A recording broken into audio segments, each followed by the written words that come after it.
আসসালামু আলাইকুম এভরিওয়ান, কি অবস্থা সবার? আশা করি সবাই ভালো আছেন। তো আমি আজকে বোয়ালখালী বাজারের কিছু খারাপ দিক আপনাদের মাঝে তুলে ধরবো, তাই ভিডিওটি না টেনে সম্পূর্ণ দেখার জন্য অনুরোধ রইল। তো এই বাজারের বড় সমস্যাটি হলো যে একই রাস্তায় যান চলাচল ও সবজি বাজার, এতে দুর্ভোগে পড়তে হয় সাধারণ মানুষদের যান চলাচল এবং সবজি বাজার। তাই এই জ্যামের ভোগান্তিতে ঘন্টার পর ঘন্টা ভুগতে হয় সাধারণ মানুষদের। আর এই বাজারটি হচ্ছে দীঘিনালার মধ্যে সবচেয়ে বড় বাজার। তাই এখানে বাজার করার জন্য আসে পাহাড়ি, বাঙালি, হিন্দু, খ্রিস্টান সবাই।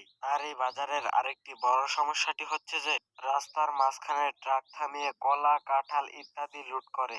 এতে সমস্যায় পড়তে হয় সাধারণ মানুষদের এবং যান চলাচলের, এবং কি অ্যাম্বুলেন্সের রোগীরাও ঘন্টার পর ঘন্টা অপেক্ষা করে থাকে এই জ্যামের কারণে। বিগত কয়েক বছর ধরে এই সমস্যাটা দেখেই যাচ্ছি।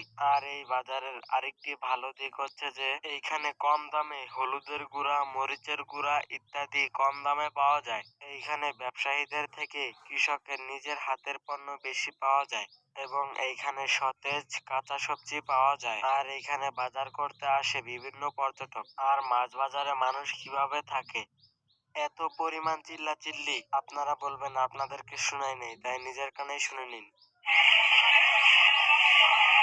যাই হোক, আমি মাছ বাজার নিয়ে কিছু বলতে চাই না, কারণ সব জায়গায় একই অবস্থা। তো আজকের মতো এই পর্যন্ত, সবাই ভালো থাকবেন আর অবশ্যই চ্যানেলটা সাবস্ক্রাইব করবেন। আল্লাহ হাফেজ।